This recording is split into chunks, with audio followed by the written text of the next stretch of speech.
Hey everyone, how you doing today? So as I mentioned before, I'm going back through the Bible from the beginning. Just going to read it through again, and I just wanted to give you my input because I'm sure we're going to have newer Christians coming in. As things happen, I think Christianity will grow over time. So one recommendation I'll have, and I'm going to go ahead and bring up something and go through it. But one recommendation I would have to new Christians, and it might seem controversial, but personally, like I would definitely start with the New Testament as opposed to the Old Testament. Because, like, I'm going through this information again, and I'm telling you, like, a lot of this is, like, very off putting to me. So, if that's the case, and, like, I think it's, like, dry material, and I don't agree with a lot of it, I wouldn't want, like, a new Christian to come in and read this and be like, wow, this doesn't make any sense at all. Like, this is crazy. Just the way they're speaking about females and like all this animal sacrifice and altars and throwing blood all over the place. Like that's definitely not the way. So I'll just bring up one example here. I don't want to go through all of them because I'd be here all the time, like making these videos, and I don't want to tear the book down. But I would definitely like my recommendation. If you're a new Christian, I would say start with the New Testament. So let me just bring this over here. And I'm sure you'll have people disagree, right? Because the Ten Commandments, right? Very important. I get all that. But you know what? You can just go look those up. And if you want, like once you get through the New Testament, then by all means jump back and it'll hopefully make more sense. But I'm just saying if you're new, like if you're just coming in this and reading the Bible for the first time, I personally would start with the New Testament. Because I'm reading a lot of this and I can just imagine like people coming in, like Genesis, I get it, right? Exodus, Leviticus, Numbers. But some of this is dry. It's very, very focused on like Israel and Hebrews and things like that. So that's going to be off putting to basically everyone who's not an Israelite. So I'm just saying, right? During this time period where Jesus was from, well, obviously this is prior to Jesus, but Abraham and everything. So going all the way back, it's very specific in that region, which should probably be off putting to a lot of people. So, and just the things they talk about, So I would say start right here. If you're a new Christian, I would say take it from here, Matthew, go all the way down, take it down to Revelation, and then maybe jump back and go back, just for your first read through. I mean, of course, read through it all, but I would personally start off with the New Testament. If I were a new person coming in, that would make a lot more sense to me. But let's just go to, I'll give you one example, right? And this is kind of why I'm doing it. So let's see, the unclean people, right? This is in Numbers, chapter 5. So, everyone who is unclean through contact with the dead shall be put out, both male and female, putting them outside of the camp, that they may not defile their camp in the midst of which I dwell. Yeah. So, and the people of Israel did so and put them outside the camp as the Lord said to Moses. So the people of Israel did. Right? So he can't even come in contact with the dead because it would make him unclean. That almost sounds like it's very similar. It sounds like the Untouchables or what, like the caste system they have in India. That sounds pretty similar, right? They've got like certain classes or whatever tiers. That can't come in contact with the dead, and if they are, they're kind of unclean, and you're like a lower caste. That seems very similar to me, just the way this is laid out. So having contact with a dead person does not make you unclean, right? You could take a shower. It's okay. Like if you happen to get something on you, there's nothing unclean, right? You wouldn't be able to go to a funeral if that was the case. So that doesn't make any sense. Confession and restitution. I'm going back through this, right? Reading through this. It's constant. It's all over the place. Like everything is a sacrifice or a burnt offering or a sin offering or all this stuff. Like God made those animals, right? God created everything, the universe and everything in it. So why in the world, because I'm sure God is quite fond of animals, that's why they were created, why would God want you to take an innocent animal, because animals are innocent, right? They don't know any better. They don't have agency. They're just doing what animals do. They're not intelligent like we are. So why would God want you to take an animal and just murder it and burn it up on an altar? Why do you think that would be pleasing to God? What in the world would that serve? What purpose would that serve?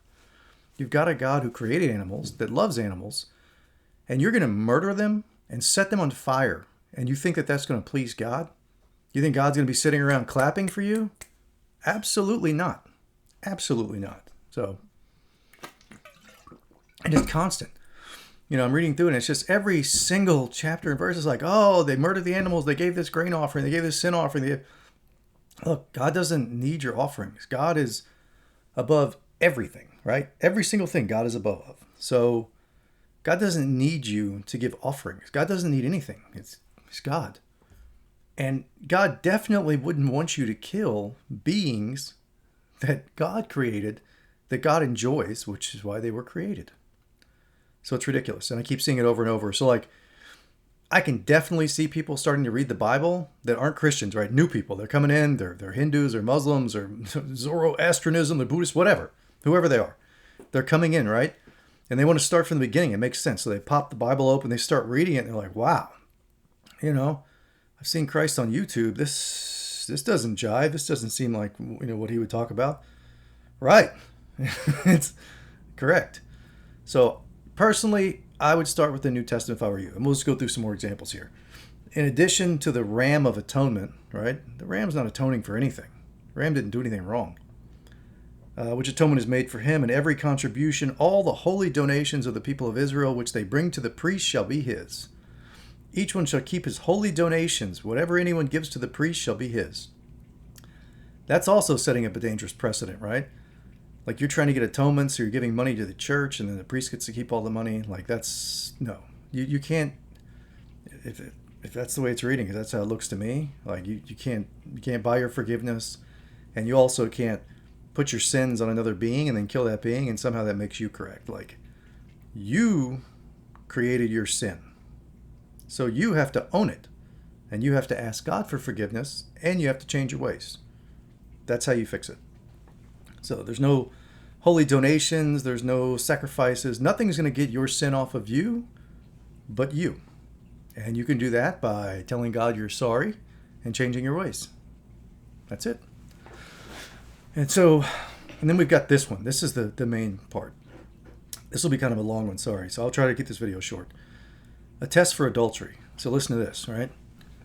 And the Lord spoke to Moses, saying, speak to the people of Israel. If any man's wife goes astray and breaks faith with him, if a man lies with her sexually, and it is hidden from the eyes of her husband, and she is undetected though she has defiled herself, so she cheated on her husband, and there is no witness against her, since she was not taken in the act, didn't bust in the door on her, and if the spirit of jealousy comes over him, and he is jealous of his wife who has defiled herself in this scenario, and if the spirit of jealousy comes over him and he is jealous of his wife, though she has not defiled herself, then the man shall bring his wife to the priest and bring the offering required of her, 1/10 of an ephah of barley flour. He shall pour no oil on it and put no frankincense on it, for it is a grain offering of jealousy, a grain offering of remembrance, bringing iniquity to remembrance. So I don't know, maybe that's two scenarios, right? She did cheat, she didn't cheat. Either way, he's jealous, right? The point is, he's jealous. He thinks she's cheated. There's no witness. No one burst in there and found him. And the priest shall bring her near and set her before the Lord. And the priest shall take holy water in an earthenware vessel and take some of the dust that is on the floor of the tabernacle. Okay, got a vessel, got some dust. Put it in the water. So he's throwing the dust in the water. All right? They got the incense going, and throw the dust in the water. And the priest shall set the woman before the Lord and unbind the hair of the woman's head and place in her hands the grain offering of remembrance. All right. So she's sitting there. They've undone the hair there. She's got the grain offering, which is the grain offering of jealousy, because the husband's jealous. He thinks she's cheated. And in his hand the priest shall have the water of bitterness that brings the curse. This is where it gets strange, right? So the priest has got this jug of water, I guess. And what are you doing? So the water of bitterness, which brings a curse. So now you've got the priest cursing people, potentially. We'll see how this goes. Then the priest shall make her take an oath, saying, if no man is lain with you, and if you have not turned aside to uncleanness, while you were under your husband's authority.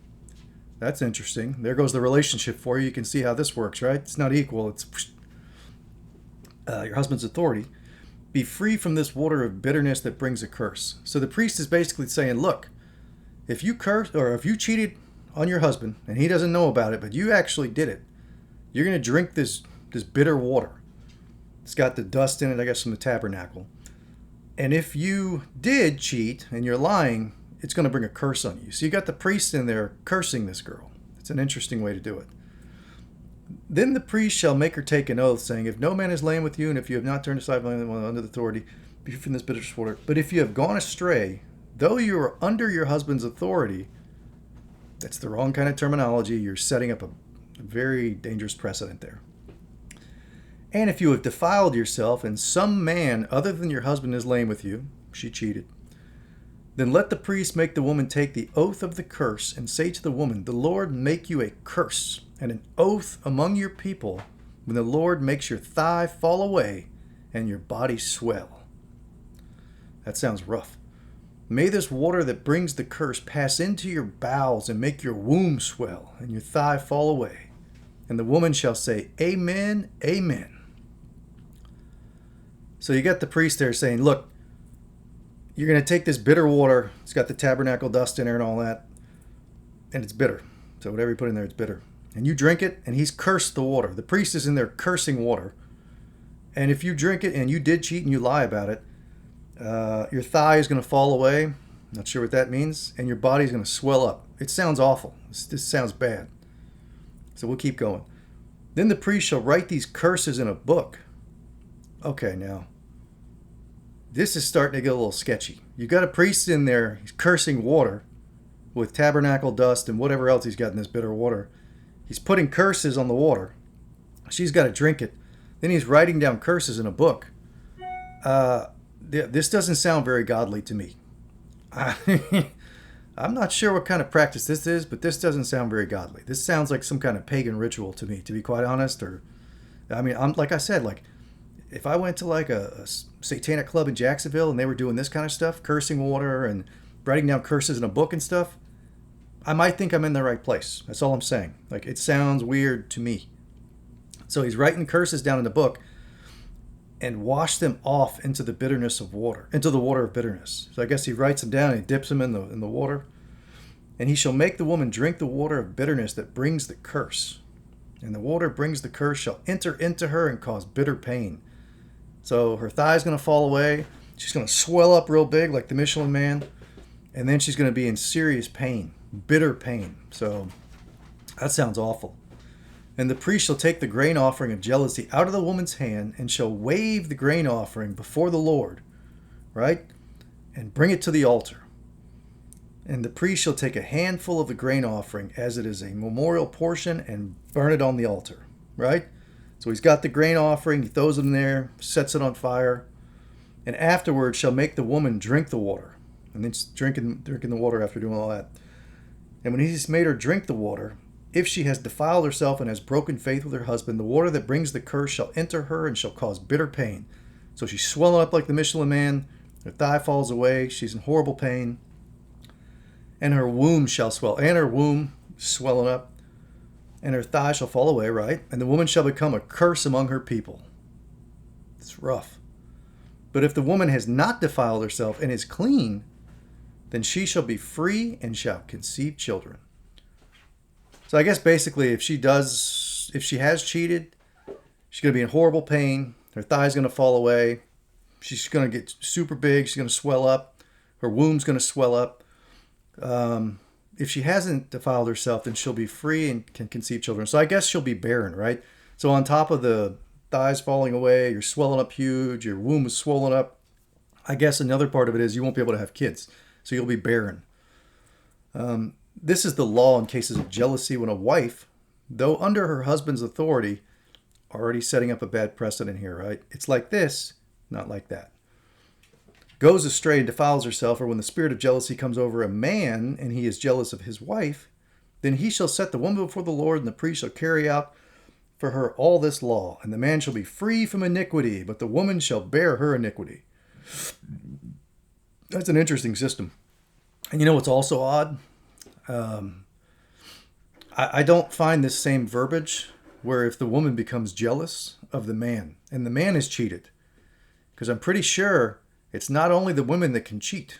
I'm sure a man can defile his marriage also. But that language is oddly missing for some strange reason. Possibly because the book was written by men. If I had to guess, I would say maybe that's true. But this is the kind of stuff I'm reading through, and I can definitely see how this will be off-putting. Like I said, it speaks mainly about, right, Israelis and things like that, so that's off-putting to pretty much the rest of the world. And then, clearly it's very like male-dominated, and it's got some ridiculous stuff in it about like the animal sacrifices and this whole process here. You can't touch dead people because that'll make you unclean. That's very similar, sounds similar to me anyway, to like the caste system in India, where like untouchables or whatever, they can't touch the dead. It's like a lower profession, you're a lower caste, and that ridiculous system. Rams of atonement, like you're giving money to the priest, going to wash away your sin. You're going to murder animals somehow, that gets your sin away. No. Here's the deal. You created the sin, right? We have God's direction. We don't follow it. That's a sin. You've missed the mark. But you missed the mark. I missed the mark. Like, our sin is on us. Our sin resides right here on us. It doesn't reside on animals. I can't just take it and be like, oh, let me put this sin on my cat and kill my cat, and then that's going to make it okay. That's ridiculous. It doesn't make any sense. No God, the only God, but God would not set up a system like that because it's stupid. It doesn't make sense. And you have to imagine, like, if you made the system up, are you going to basically mess up innocent beings, people and animals, right?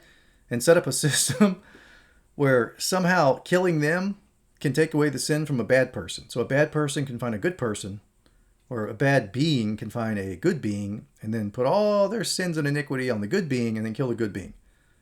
That would be a ridiculous system. So I don't think that's how God set it up, if I had to guess. But like I said, I just wanted to give my quick input on this. So if you're a new Christian, you're coming in, like, congrats, welcome. I would definitely start off with the New Testament. And that might be controversial to some, and that's okay. They can disagree with me all they want. But I would say, if you're going to start anywhere, I would start off right here with Matthew, and then kind of work your way down there. And then if you want, circle back to the Old Testament, and you can kind of see all the pre-Jesus stuff, right? And then Jesus comes on the scene right around here. So I would start there if I were you, because like I said, I'm going back through the Bible from the beginning, but there's just so much in here that I disagree with. And I don't want to spend every single day doing videos of what I disagree with. You probably get the idea by now. But some of this stuff is just, it's ridiculous. Like, number one, doesn't talk about him cheating. It's only her cheating. You're setting up a system where he's got authority over her. That's not how it works. And then I wouldn't expect to see a priest in there, like, cursing people, and you don't need to go, like, it's ridiculous. Like, you got a priest in there cursing people, writing curses in books and throwing it in the water. Look, that sounds like some kind of pagan or satanic ritual. Like, that's not Christianity. I don't know what that is. Obviously, it's prior to Christ, so that would make sense. But that is not Christianity. That is not the way. We're not going to be sitting around writing curses in books and making people swell up and their thighs falling away and their womb swelling and making them barren and all this stuff. No. So I would say, if you're a new Christian, don't do this. Don't start from the beginning of the book. You're going to be turned off pretty quickly, I would guess, because it turns me off. And right? I'm Christ, and this turns me off. Trust me, I can't wait to get through these books. There's a lot of good stuff in the Old Testament. I want to get to those, but unfortunately, right now, I'm kind of stuck in the beginning here, and this stuff's a bit rough. So I'm hoping, as we get into Joshua, things pick up, and then I'm looking forward to reading the rest of these. But these first 5 books here are a little bit rough for me. So that's it. So that's my input. I'm going to make this one quick because I know I did a video the other day and I don't want to poach too much of people's time. They have things to do.